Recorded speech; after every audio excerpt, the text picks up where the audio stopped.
All women are different, but they are all women. This video is androcentric from a men's point of view and is presented as opinion, commentary, and debate. Expressing opinions is not violence. These are ideas to challenge, question, and argue in public, because classical liberalism relies on the First Amendment for its dialectic. If you are a feminist, then consider this. If patriarchy truly existed as claimed, feminism could not. And if all men are trash and women are equal to men, then what are we to conclude? Women will die for their children, men will die for their wives and children, and God chose to die for all mankind. Authority rolls up with responsibility. If this framing of facts offends you, click off to a cute cat video. Proceeding further will expose you to gamma bias and criticism directed at ideas, claims, institutions, not at any individual's virtue or dignity. Our method follows the 7 liberal arts. The trivium, grammar, logic, rhetoric, and the quadrivium, arithmetic, geometry, music, and astronomy. And the transcendentals, the good, true, and beautiful. If this framework is not for you, feel free to exit now. It's no disgrace. Women are wonderful. God bless America. Men are great. Redpilled Father, Lessons for Life about out-of-control women, written by Conrad Riker. Available now, links in description. The state is your wife and she is a brood parasite. Dismantling the Maoist mind virus of dependency theory and the biological fraud of reproductive coercion. Listen closely, because your mind is currently a battlefield occupied by enemy forces that have already breached the walls. The Maoists have successfully achieved the nationalization of your consciousness, attempting to turn your private thoughts into public property while feeding you the poison of dependency theory, that absurd Marxist hallucination claiming the West is wealthy solely because it plundered the global South. It is a calculated lie designed to induce a guilt coma in high IQ men, deliberately ignoring the cold hard fact that Western prosperity was forged by the Protestant work ethic and the steam engine, not by stealing pennies from a beggar's bowl. We are living in a modern Babylon where the language of the oppressor, equity, safety, inclusion, is merely a linguistic mask for the oldest pathology in history, envy, weaponized to dismantle the transcendental good of the civilization that gave us the atom and the moon landing. But the war is not just fought in the universities. It is bleeding into your bedroom where the evolutionary biology of the deceiver runs rampant under the guise of the good girl facade. You must realize that a woman's projection of innocence is often a sophisticated survival mechanism to extract resources. A reality that becomes terrifyingly clear when you examine the legal immunity granted to reproductive coercion. I have seen the harrowing wreckage of men trapped by partners who pocketed the pill to pocket the check. Biological thieves committing paternity fraud whom the state protects because it views men only as financial vessels, not human beings. The legal system has become a matriarchal extraction racket, a kangaroo court where believe all women is the dogma and due process is a relic of the past, leaving you to navigate a gynocentric gulag where the welfare state acts as the surrogate husband to disincentivize virtue. To survive this, you must weaponize the trivium and reclaim the architecture of your own destiny before it is too late. You need the cold, deductive reasoning of a master logician to analyze if your partner is actually in your future vision or if you are merely a prop in hers. True strength, the kind that built the Parthenon and the Constitution, is found in the ability to be a team player even when you are losing, signaling a status so high it naturally repels the parasites, seeking to exploit your altruism. It is time to stop apologizing for history, to apply the remedy of stoic detachment to the drama of out-of-control women, and to build a legacy that outlasts the lies of the left. The Maoist Hivamind and the lie of Western guilt. History does not move in a straight line toward progress. It is a grinding cycle of virtue and vice, a wheel that turns civilizations into dust when they abandon the stoic discipline that built them. Look to the late Roman Empire, a superpower rotting from the inside out, bloated by bureaucratic nonsense and suffocated by the very effeminacy it once conquered. The parallels to our modern Babylon are undeniable and terrifying. We are witnessing the same feminization of the public square, where the aggressive, competitive spirit that forged empires is replaced by the screeching demands of emotional incontinence. The fall of Rome wasn't caused by external barbarians alone. It was hastened by the surrender of masculine agency to the whims of out-of-control women and the gynocentric elites who cater to them. A tragedy we are reenacting in real time as the woke infrastructure dismantles the institutions that allow us to be free. This is not a coincidence. It is a weaponized strategy, a Maoist hive mind infecting the Western cortex. The leftist ideologue seeks to nationalize your consciousness, to colonize the private sphere of your mind until every thought is subject to political review. They want to erase the sovereign individual, you, the rational man, and dissolve you into a collective blob where your only value is your utility to the mob. By making the personal political, they turn your bedroom into a battleground and your relationships into power struggles, ensuring there is no sanctuary from their totalitarian grasp.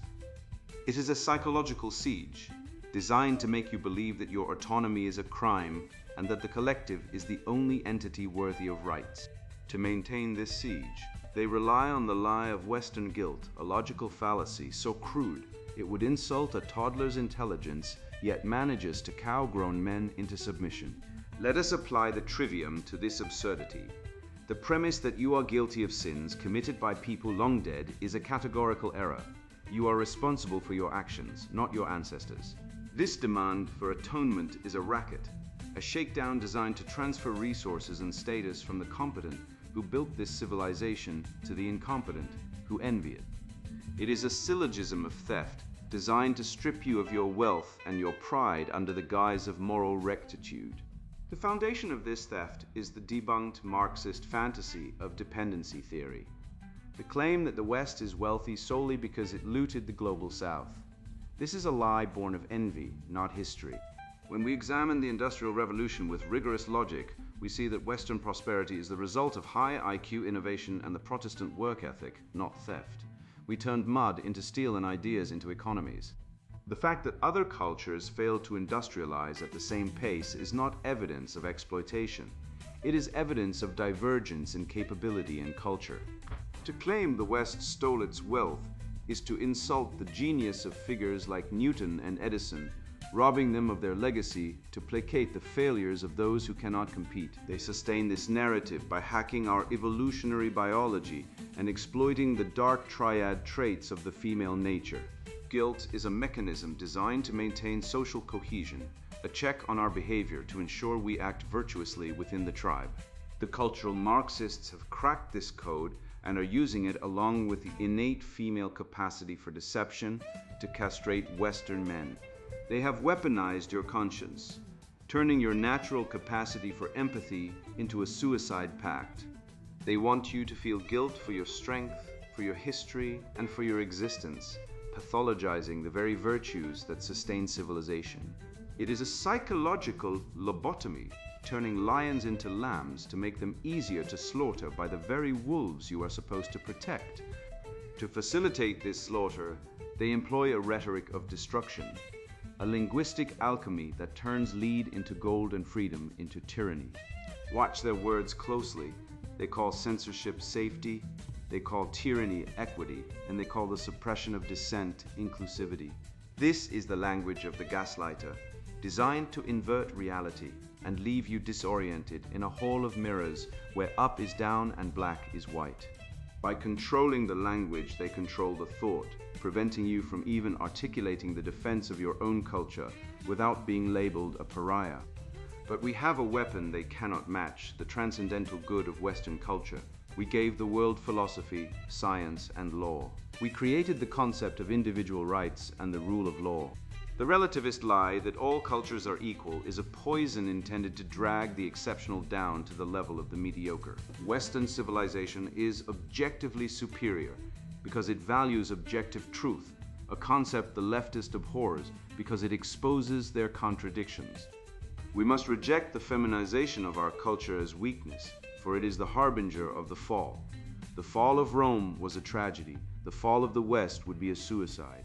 We must weaponize the truth, using the trivium, grammar, logic, and rhetoric to to dismantle the dialectic of envy that fuels their ideology. The oppressor versus oppressed narrative is not based on statistical reality. It is an emotional tantrum disguised as sociology. Look at the family court statistics, the suicide rates, the divorce outcomes. The data disproves the narrative of female victimization. We must use logic to expose these contradictions and rhetoric to mock the absurdity of their claims. It is time to cast these demons out of the consciousness, to smash the modern Babylon of woke with the hammer of undeniable truth, and reclaim the living spirit of the West for the men who built it. We have systematically dismantled the ideological fortresses of the left, proving that their envy-fueled narratives are nothing more than logical fallacies designed to exploit the competent.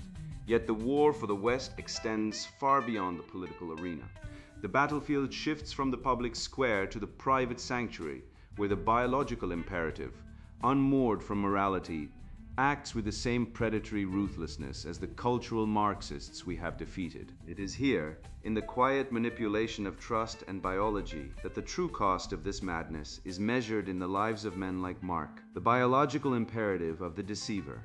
Mark sat across from me, hollowed out by a realization that had cost him his soul and his fortune, recounting the moment his life was stolen from him in a quiet bathroom. He told me about the birth control pills, the little white triangles he saw in the cabinet every morning, a ritual he trusted implicitly until the day he found them hidden inside an empty tampon box. She had stopped taking them 3 months before the accident happened, trapping him in an 18-year contract he never signed with a pen, only with his misplaced trust and a biological imperative that cares nothing for consent. This is not a rare occurrence, but a calculated strategy of reproductive coercion known as sperm jacking, where a woman secures resources through deception, weaponizing the man's own biology against him to shackle him to a life of servitude under the guise of family, illustrating the cruelty of trapping a man in a deal he never agreed to. To understand this, you must strip away the Victorian sentimentalism that blinds modern men and look through the cold, hard lens of evolutionary reality. The projection of the good girl, the innocent, nurturing, loyal figure, is not a moral stance, but a sophisticated camouflage, a survival mechanism evolved to mask hypergamous instincts. In the biological marketplace, a woman must secure the long-term investment of a high-status male while simultaneously guarding against abandonment. Feigning loyalty and submissiveness lowers the male's defenses, allowing her to extract maximum resources with minimal effort. It is a mimicry of virtue, a facade as effective as a predator blending into the tall grass, waiting for the precise moment to strike and secure the genetic and material bounty she requires.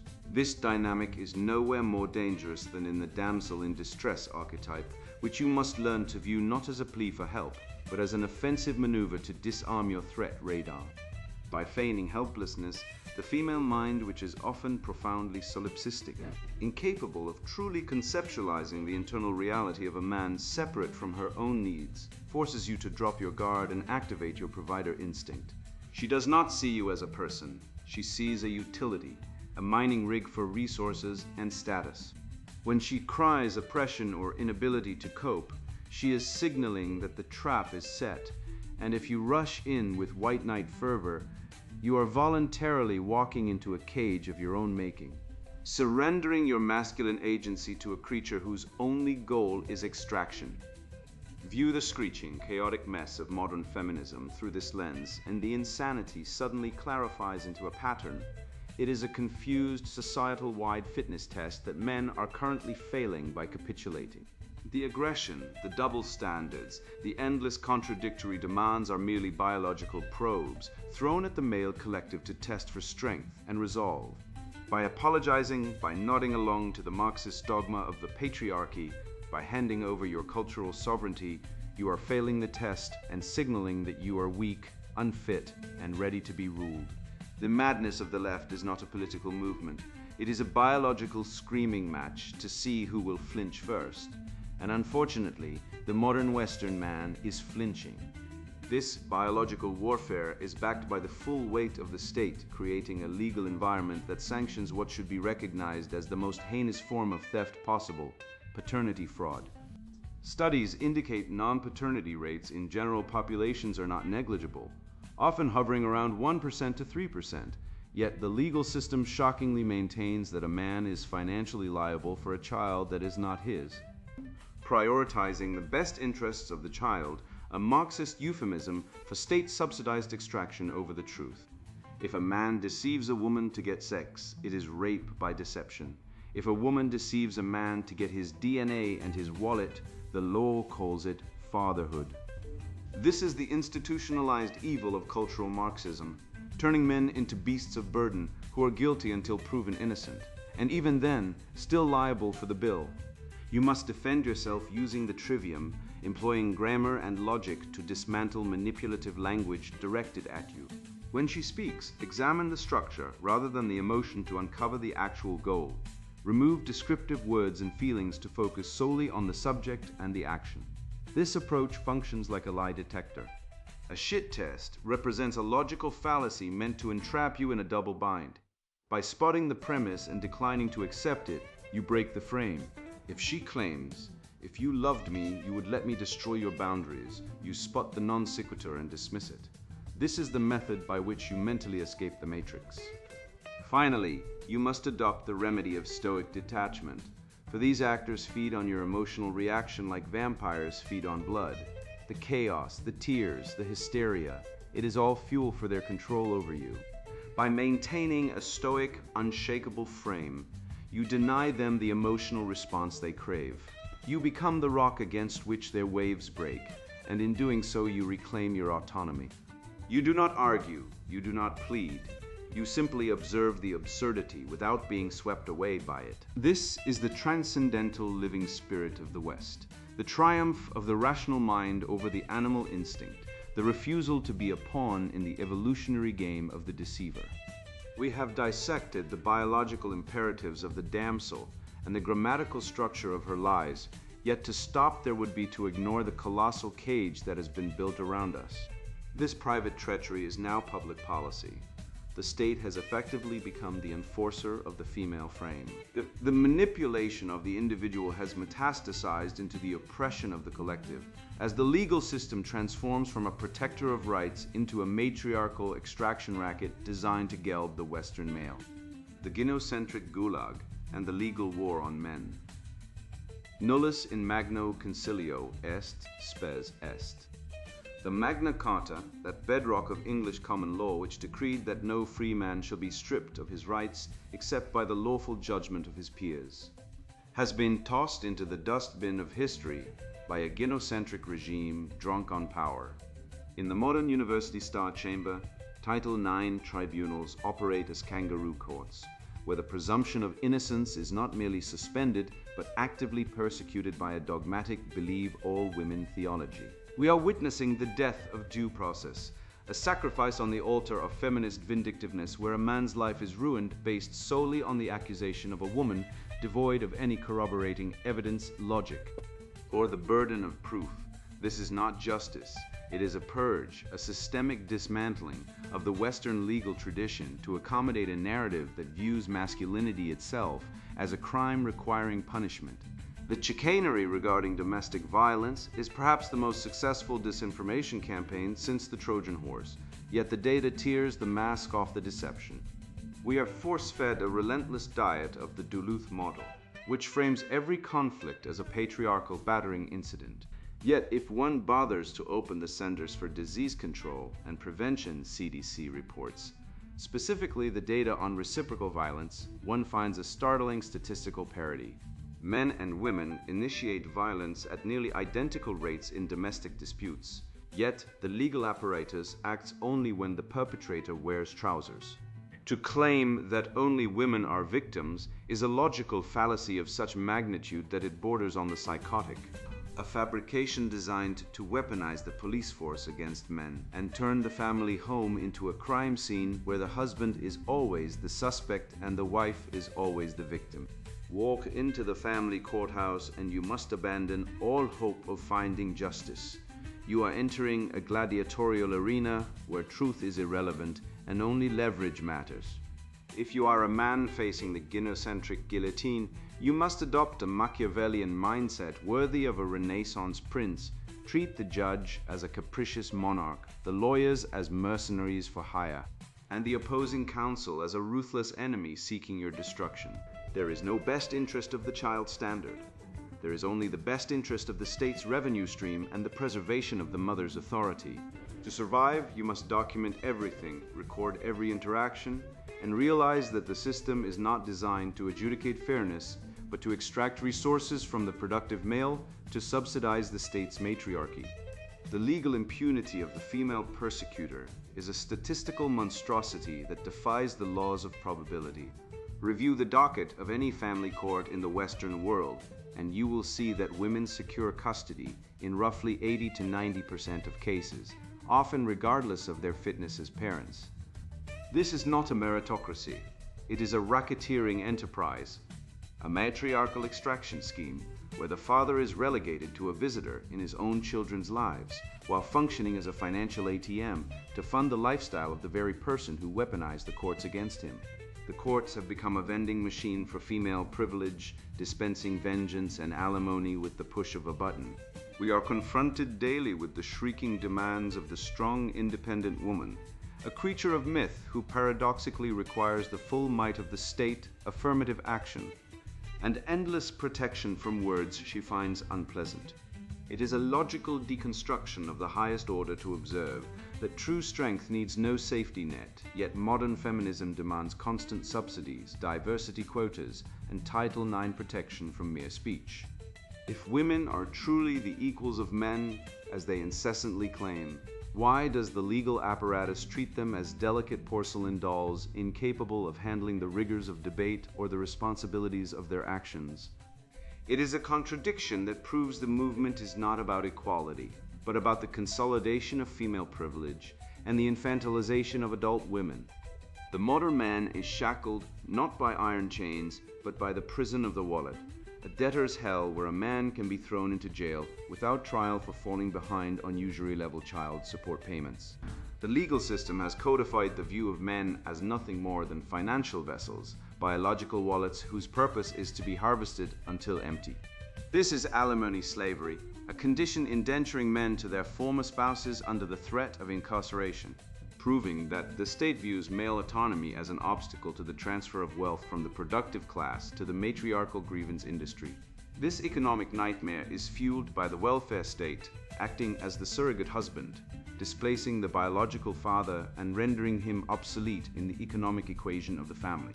By providing housing, food, and healthcare to single mothers, the state has effectively incentivized the dissolution of the nuclear family, encouraging female misbehavior by removing the natural consequences of divorce and illegitimacy.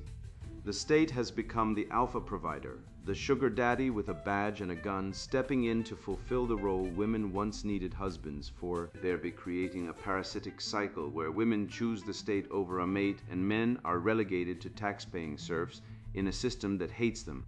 We must look to the wisdom of the Western canon to find the remedy for this societal rot. The ancient legal codes, from the 12 tables of Rome to the common law of England, understood that rights and responsibilities are inextricably linked, a two-way street that modern feminism has transformed into a one-way highway of obligation.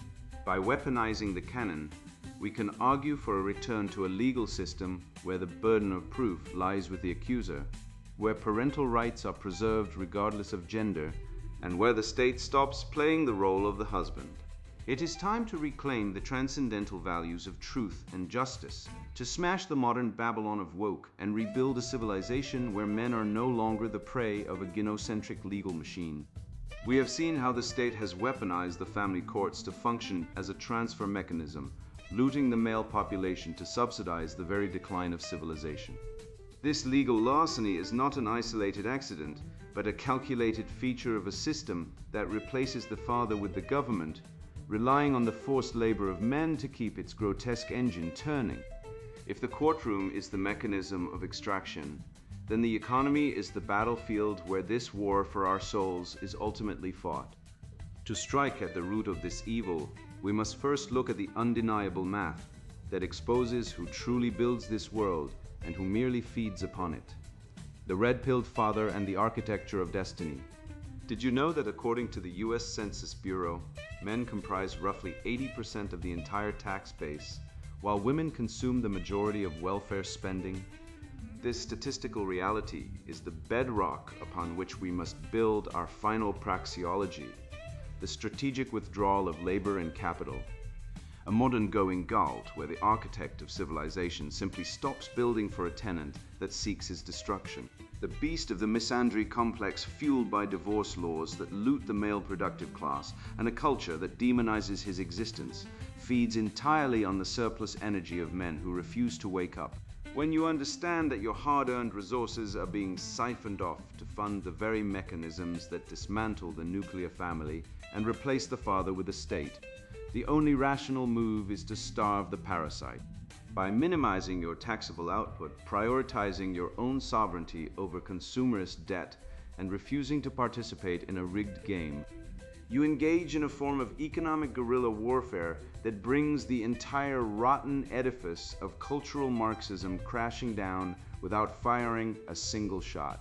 This act of preservation demands the absolute virtue of self-ownership, a radical concept in a world that views your time, labor, and intellect as communal property to be dispensed by a gynocentric bureaucracy. You must treat your life as a sovereign enterprise where you are the sole shareholder. If a system demands you sacrifice your mental health on the altar of equality or your future earnings on the pyre of divorce court, you are morally obligated to refuse. To continue giving your best to a society that treats you as a disposable utility is a form of madness. We see this played out in the corporate sphere, where men are routinely passed over for promotion in favor of diversity hires, only to be expected to carry the workload regardless. The solution is not to complain, but to redirect that competence into your own ventures, your own fitness, and your own legacy, ensuring that every drop of sweat you expend compounds value for you, not for a system that hates you. Consider the syllogism of freedom, a logical proof that destroys the illusion of modern male liberty. Premise 1. A free man must possess total control over his own reproduction and the resources required to sustain his life. Premise 2. The state and the family court system possess the legal authority to seize a man's resources and alienate him from his children at will, based solely on his gender, regardless of contract or conduct. Conclusion: any man participating in this system without extreme legal countermeasures is not a free citizen, but a slave to the gynocentric matrix. The chains are invisible, made of social stigma and financial coercion, but they bind tighter than iron. If you cannot walk away, you are not free. If you cannot protect the fruits of your mind, you are a serf. Even within this captivity, the team player test offers a way to signal your true status to the world. Imagine a man who has been gutted by a corrupt family court, stripped of his assets, yet he still stops to help a stranger change a tire or offers wisdom to a younger man. This is the paradox of high-status altruism. Helping others when you are losing is the ultimate signal of genetic fitness and internal strength. The mediocre man, the team player in the corporate sense, only helps when there is a reward or when he is winning. The Red-Pilled Father helps because his virtue is internal, not transactional. This behavior acts as a filter that repels parasites, the opportunists who smell weakness, and attracts quality, grounded people who understand that character is defined by what you do when you have nothing left to lose. This discernment must be applied ruthlessly to your romantic life through the vision test. When a woman speaks, listen closely to her language. Is she asking if she is part of your architectural design, or is she demanding that you demolish yours to accommodate hers? A helpmeet speaks in terms of we and our future, positioning herself as a supporting character in your mission. A hindrance, conversely, speaks only of her needs, her comfort, and her demands that you shrink to fit her small life. If you look at your 5-year plan and she is not the essential support structure for that vision, you are not dating a partner, you are hosting a tuma. You must identify if she is willing to build a cathedral beside you, or if she intends to turn the construction site into a shanty for her own grievances. This brings us to the necessity of restoring the true definition of patriarchy, a word so slandered by the Marxist narrative that its actual meaning has been buried under a mountain of lies. Patriarchy is not oppression. It is the single most successful social structure in human history, responsible for the atomic age, the moon landing, and the electrical grid that powers the very feminists who screech against it. It is simply a system where resource distribution and civil defense are managed by men, who in turn are obligated to protect and provide. We have replaced this noble order with a chaotic hellscape where single motherhood is celebrated, despite the data showing it is the #1 predictor of future criminality in young men. We must stop apologizing for the hierarchy that built the West and admit that the fall of civilization begins exactly when feminization is mistaken for weakness and the masculine protective instinct is legislated out of existence. The defense of this civilization falls to the Redpilled Father and the concept of the chain of being. You have a duty to pass the red pill to the next generation, not as a bitter curse, but as necessary armor. Raise your sons to be warriors who understand that their aggression is a tool for construction, not destruction. Raise your daughters to be ladies of high virtue, who understand that their value lies in their character, not their sexual commodification to the lowest bidder. If you fail to mentor the young men around you, the void will be filled by the weak ideologues in the education system, and we will lose another generation to the woke mind virus. Ultimately, we must achieve transcendence through purpose. The anger phase is necessary. It is the reaction to the pain of betrayal, but it is a fuel that burns dirty and eventually burns out. To truly stick it to the nihilism of the left, you must move beyond anger into creation. Build businesses, paint masterpieces, write code, lift weights, and sire children. The left creates nothing. It only critiques and deconstructs. By building, by creating beauty and function in order, you prove the superiority of your worldview. The void is terrified of the man who creates. It cannot conquer him. So pick up your tools, men, and build something that lasts, if only to spite the darkness. You have marched through the rotting carcass of dependency theory and seen the lie of Western guilt for the pathetic shakedown it is, realizing that our prosperity was forged by the Protestant work ethic and high IQ innovation, not theft.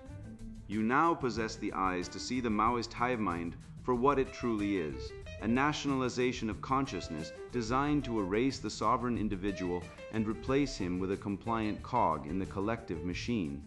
You have looked into the biological abyss of female nature and seen the good girl facade for what it is, a sophisticated survival mechanism masking the hypergamous drive that leads to sperm jacking and reproductive coercion. Legally sanctioned theft that the state shamelessly encourages while men rot in family court, prisons for falling behind on payments to a system that hates them. You are armed with the trivium, the ultimate weapon to dismantle the dialectic of envy and expose the linguistic inversion where censorship becomes safety and tyranny becomes equity. You know that the damsel in distress is often the predator in disguise, using feigned weakness to lower your defenses and extract your resources. And you now have the stoic detachment to deny her the drama she craves. You see that the welfare state is nothing more than a surrogate husband, a bureaucratic leech that incentivizes the dissolution of the family by displacing the father with a government check. You understand that being a true team player, a man who helps others even when he is losing, is the ultimate signal of high status, repelling the parasites and attracting only those who value virtue over vice. Now you stand on the precipice of a new beginning, unshackled from the guilt trips and the gaslighting of a culture that wants you dead, armed with the cold, hard facts of cuckoldry rates and suicide statistics that the censors pray you will forget. You have gained the ability to discern if she is a helpmate in your vision or a hindrance, demanding you starve in hers. Do not let this knowledge sit idle. Use it to test the women in your life and filter out the liars before they can sink their claws in. Go forth and spread this good news. Drag your brothers out of the cave of ignorance and reclaim the transcendental spirit of Western civilization. And now the sponsored book introduction, Redpilled Father, Lessons for Life about out-of-control women. You ever wake up one morning and realize you've been lied to your entire life?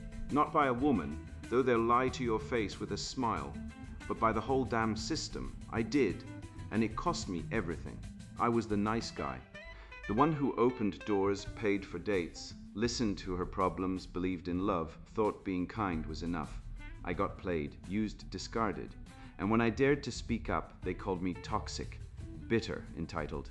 Like I was the problem, but I wasn't the problem. The problem was that no one ever told me the rules of the game, because the game was rigged against men like me. I spent my 20s chasing validation from women, from bosses, from society, while they stripped me of power, dignity, and truth. I watched as women I dated treated me like an ATM with a pulse. One dumped me for a guy who made less money but wore a leather jacket and glared at her. Another cried for weeks when I wanted to set a boundary, then slept with my best friend 2 months later. I went to therapy, like they told me, talked about my feelings, got called weak. Then I shut up, built a business, made money, stayed silent, and suddenly women wanted me. Funny how that works. That's when I realized love isn't real, respect is earned, power is taken. This book isn't for snowflakes. It's not for men who still believe in fairy tales or think a heartfelt letter will make her come back. This is for men who've been gutted, used, and left for dead, men who are sick of being told to apologize for existing. If you're a man who's had enough of being treated like an emotional servant, if you're tired of watching women trade youth and attention for status while you grind in silence, then this book is your weapon. It's not therapy. It's not self-help fluff. It's a field manual written in blood and betrayal. You learn how women shit test you every damn day. Not because they hate you, but because they're programmed to find the strongest male. Fail the test and you're discarded. Pass it and you command respect.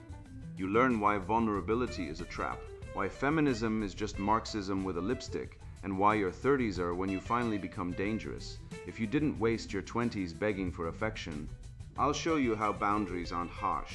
They're the only thing standing between you and emotional slavery. How Stoicism isn't coldness, it's control. How money isn't evil, it's freedom. And how the sexual marketplace doesn't care about your feelings, it cares about your value.